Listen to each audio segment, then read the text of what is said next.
আমার রক্ত পানি কইরা আমি এই বাড়ি করছি আমার প্রবাস জীবনের কষ্টের টাকা দিয়া করা। প্রবাসী কর সব তুমি শুধু নিতে আর খাইতে ভাল লাগে, প্রবাসী করে ভাল লাগে না। আরে আমগো প্রবাসী গো মনের কষ্ট তোরা বুঝোস না। সগো চিন্তা করতে করতে আমার যখন দিকটা বয়স হয়ে গেছে আমি নিজে ভুলে গেছি, আমার চুল দাড়ি পেকে গেছে।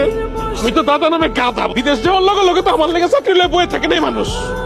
বিদেশ গিয়ে দিনের পর দিন আমি খাই নাই, রাইতের পর রাইত আমি ঘুমাই নাই, একটা বালিশ পাই নাই আমি। আমার জুতা মাথার তলে দিয়া রাস্তার মধ্যে দিনের পর দিন আমি ঘুমাইছি। তারপর অনেক কষ্টে আমি একটা চাকরি পাইছি।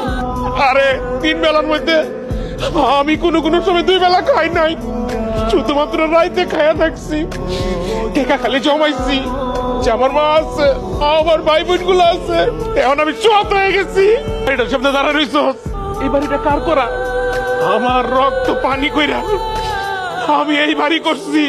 আরে ঘরের ভিতর সোফা সেট আছে, বড় টিভি, পাওয়ার উপরে ঠেক দেবো, এবার টিভি দেখো। এগুলি কার টাকা দিয়া? আমার প্রবাস জীবনের কষ্টের টাকা দিয়া করা। একটা প্রবাসী যখন সব চাইরা চুইরা চিন্তা করে আমি আমার দেশে ছিলাম, তখন তোমাকে মজা লাগে না যে তুই কেন লেগে দেশে আবি?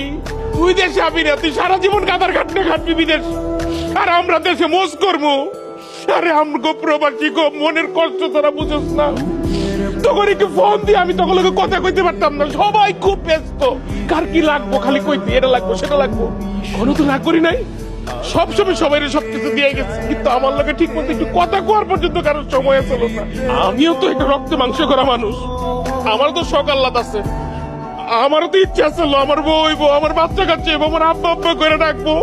কিন্তু তখন সুখের দিকে তাকায় আমার শখ আহ্লাদ সব শেষ হয়ে গেছে, সব মাটি দিয়ে দিচ্ছি আমি।